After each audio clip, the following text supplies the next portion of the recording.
This episode brought to you by Peter Wood's Museum of the Impossible. What's a Museum of the Impossible? It's gonna be like Harry Potter meets Ripley's Believe It or Not. It'll be a one-of-a-kind, themed, interactive space where people can experience the impossible.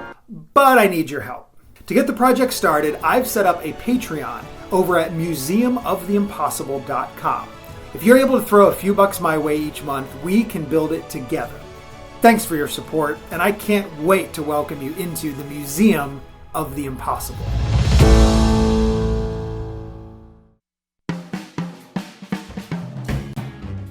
Welcome to the podcast of the Impossible. I'm Peter Wood, and today my guest is the founder and president of Skylark Creative Group, an event entertainment powerhouse based in the DC area. I'm excited to welcome to the show Kate Sullivan Nelson.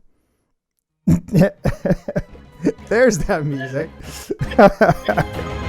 I warned you. It was going to be a delay. I surprised myself with a delay. Look at that. It was perfect. Yeah, that's fine. I'm delayed. That's all. It's all good. It's my bad. This is just appropriate. Well, thank you so much for hanging out here with me today, Kate. I'm so excited to have you on the program. And one of the reasons that I really wanted to chat with you here with all the folks is that a lot of the people that I have on this program are magicians or just, performing is their main gig. And I would love to hear more sort of from your similar but also alternate angle of sort of that showbiz universe. So I'm looking forward to that. And so I think we need to start with sort of origin story type stuff. You were doing shows in your parents' basement as a kid, right? Tell me how that turned into sort of where you ended up today. Well, yes, definitely started in my basement, all kinds of shows. We would write them, produce them, costume them. It was a lot of fun for the neighborhood, constant action. Grew up in theater, did it, throughout high school, college, did, production classes and all of that. Moved to Chicago after school. Okay. Fell into the events industry almost right away after a short stint at a law firm when I was going to be an attorney. Wait. Okay, hang on. You got a theater degree, right? English. I was actually an English major. Okay. So writing was my passion with a theater minor. Gotcha. So okay. it was part of it. And philosophy, believe it or not. Okay. It was all a package deal, liberal arts phenomenon over here. Right. And then after that, I performed in Chicago storefront theaters, mostly comedy. I found out I'm a really good comedic performer, dramatic, not so much my strong suit. I tried, and it always ended up being comedic. Right. Okay. But I found through my event work and producing events, my love of production. And so, 20 years of doing events. Let's see, Skylark I started it in 2014. It was born sort of marrying my two passions. Okay. And that's how it came to be. Right.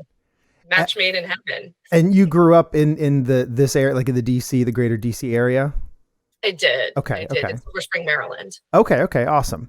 And so then when you were doing, and when you say this was a family thing in the basement, like casting siblings to help you out in the shows or neighborhood kids? Yes. Actually, funny enough, my eldest brother, Dan, was usually the ringleader. I was the youngest of three with two older brothers. So I was bossed around a lot. Oh, okay. So I did what I was told. And I think through that experience, I learned I want to be the one in charge. Interesting. Okay. Yeah, I bossed my little brother around doing shows in the basement. But then for some reason, the pendulums went in the other direction. Like, I do not want to be in charge. I want to be out of this business altogether, Yes. So for you, it's interesting that created the interest of sort of being in control of it, Yeah, it did. It was a fun, and it was also always a collaboration, and I always enjoyed that part of it. And were you guys making like props and sets and costume type stuff, or was it just sort of like how much creation was there and how much was there just like assembling of stuff that was already around the house? There was a lot of creation Okay. involved, and that's actually my mother is the one who taught me how to sew and got me into the costuming world, Okay. which is one of the reasons I started this company is because I wanted to be able to flex that muscle and make things. Sure. So she always sewed everything that she owned growing up. That's what you did at the time. Uh-huh. And she wanted to impart that knowledge to me and taught me how. And, I went with it. And I'm very much a DIYer. I figure if someone else knows how to do it, so can I. I just need to read that book. Yeah. Yeah, totally. Awesome. It's all about just a book or a book I haven't read yet or a YouTube I haven't watched yet. So I Right. will figure it out. Awesome. Awesome. So, all right. So yeah, so you were creating at that early age as well. Yes. And then, but then you decided to throw it all away with an English degree. Yes. What was the, I mean, at least you have a theater minor. So that's, and philosophy. What was sort of what were you hoping to do or what were you passionate about when it came to English? Wow. I'm not sure. I Okay. really enjoyed reading and writing, and I honestly thought that I was going to become an attorney and figured it was a good base to be able to write and communicate effectively. Okay. And it did give me that, and that actually has come into play in my career so much, Sure. especially during COVID when I was doing a lot of speech writing and script writing. Okay. And I've since written a few like murder mystery events since then as well. So Right. it came into play, but I really did it with the intention of going into law, Okay. but it took a different turn Sure. No, it's still, yeah, useful. for So the then, better. you were, was Chicago part of the law plan and then theater kind of happened or was theater driving the Chicago move? Chicago was hey, I've never lived there before, and my boyfriend at the time, who shortly thereafter became my husband, was from Chicago. Oh, okay. I wasn't ready to move back home. We went to school in New Orleans, Right. so what do we do now?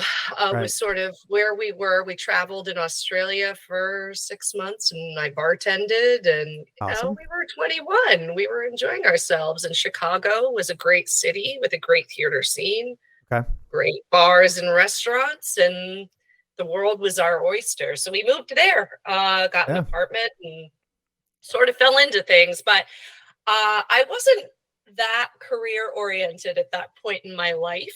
Okay. I just was figuring things out, and luckily, I figured them out very quickly, which is good. Yeah. But I didn't really have a specific goal at that point in my life. Sure. Sure.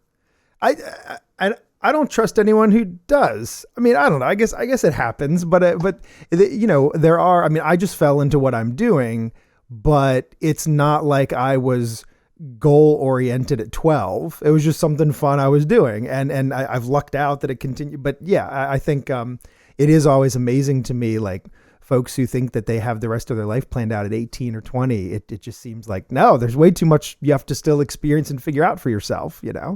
And I like that you said, it was just something you liked to do. It was the same for me. I Okay. never thought I'd make a career out of this. Right.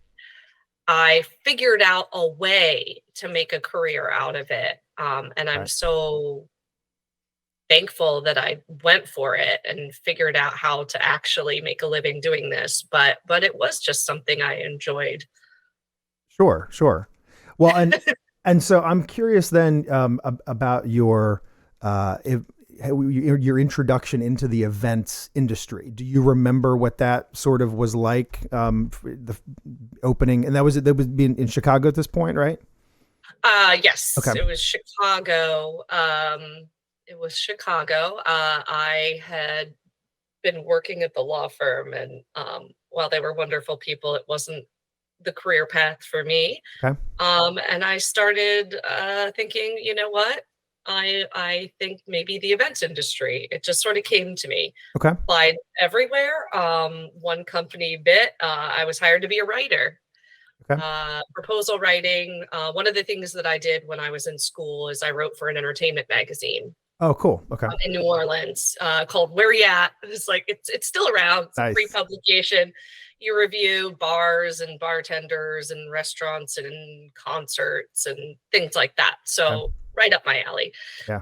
So I was hired because I had that experience. They needed someone to sell the city to meeting planners and event planners coming into Chicago and sell different events that we would produce. And eventually that very quickly evolved. And I started running my own events very, very quickly. And still continuing to be their proposal writer, marketing director, and things like that. So I was sort of thrown into it right away. At first, it was terrifying. Right. And I remember having a few experiences with some groups like, wow, this is really intense, not realizing it's an extremely intense industry. It's very demanding and fast-paced. And I almost had a moment where I thought, I don't think I'm cut out for this. I think I'm not the right person. And I almost gave it up and moved on to something else. I looked other places. I'm so glad I ended up sticking with it and powering through that self-doubt. Right. And it was tough, but I'm so thankful I did that. Was it the just the stakes that you feel, like that level of pressure, or was it the timeline, like the speed or the fast paced? Like what was it that you feel like you had to power through, or that was in danger of breaking you? It's funny that you ask that, because I've never really thought that much about it. The stakes never bothered me. Okay. I could be throwing an event for the president. I could be with the most, highfalutin person in the world. I don't care. Okay. I want to do a good job. Sure. So the stakes for me are like all about me and how I feel about the work that I'm doing. What almost broke me was just the pace of it and the demand on myself, my time, my energy, because when I'm doing something, I put so much effort into it because I want to do a good job for me. Right. I want to be the best at it. And so I kind of overdo it. I overdo it a little bit. So I end up stressing myself out. And it doesn't matter if it's for a birthday party for a 5-year-old or a dignitary. I put the same amount of effort in. And so doing that constantly is exhausting, but I figured out a way to compartmentalize and manage. And especially I've been doing it for so much longer now. It's a lot easier to put things into perspective. Right. It's not as easy to do that when you're 22 or 23. Sure. Well, I don't understand. And like you said, it's also muscle that you've flexed and practiced. I mean, you've figured out sort of the system that works for you, I would imagine it must be hard. You'd probably want to put on blinders. Like, I'm just going to focus so much on this client and this event. But a lot of times they're booking you 6 months, a year, 2 years in advance of the event. And so you can't, it's like you want to think ahead to it, but you also have to look at what's right in front of you. But then you also don't want to procrastinate. If everything is triage, then, you want to make sure you've given appropriate planning or whatever. So that level of juggling and that sort of timeline, I'm sure that took a while to figure out how to get all those moving parts together without going completely bonkers, Yeah. And these days it's extra tough because everything is triaged since COVID. Sure. And people haven't figured out their timelines, and I don't know why. I mean, we had a good solid year last year, which I understood why everything was triaged last year, but we're starting to get back to normal, but we're not quite there. Right. No, I mean, and it is, everyone's definition of normal has now changed. And so that's the other, figuring out what, especially, and that, I mean, in terms of stakes, like until I started working corporate events, I never really realized what the stakes were like for the people who are reaching out to us and, engaging with us, because a lot of times, they are, whether it's legitimate or not, they are worried that their job is on the line. Like if this event tanks, if they hire a magician who's terrible, or if the food at the buffet is awful, or whatever it might be, they're not, sometimes they're an event planner for the company, but a lot of times they're someone, who's an executive assistant who's been tasked with putting together this year's holiday party or employee recognition or whatever. And so it's like, you and I do this sort of thing all the time, but I do have to remember that it's a maybe annual event for them that they're putting a lot more pressure and stakes on, That's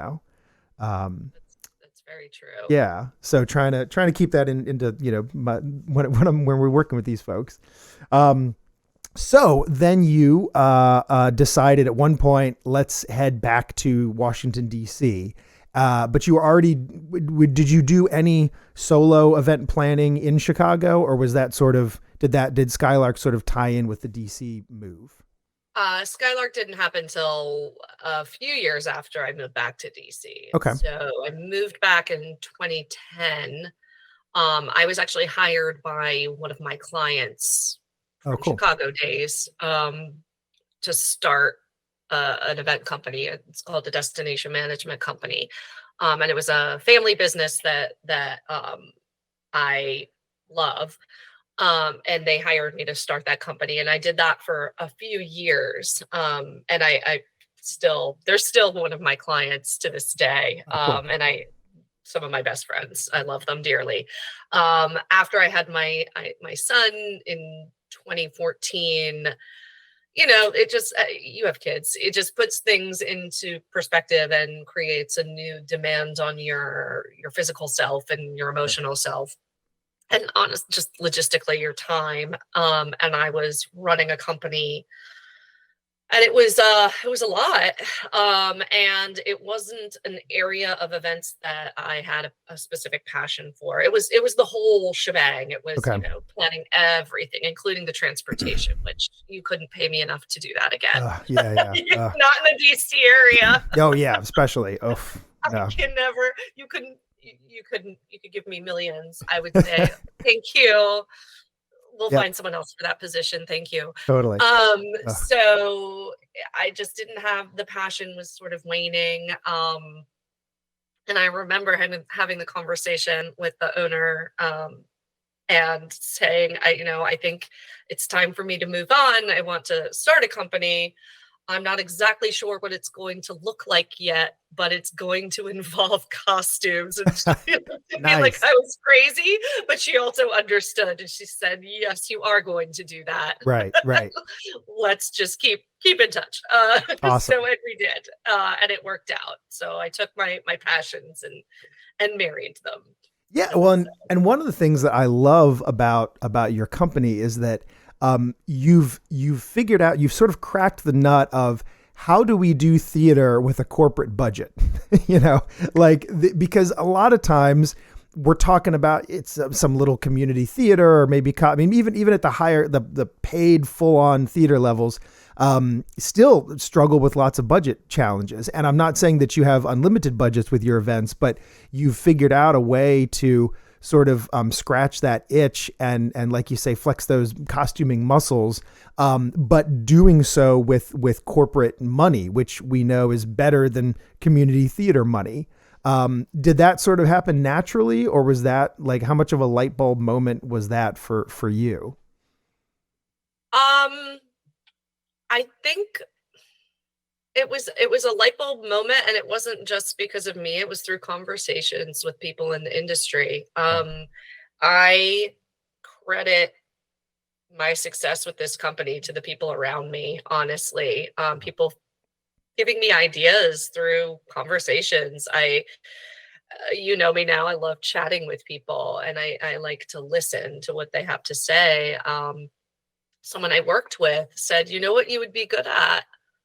you would be really good if you want to do costuming to just do like the walk around characters and things like that. And I thought, yeah, why don't I do that?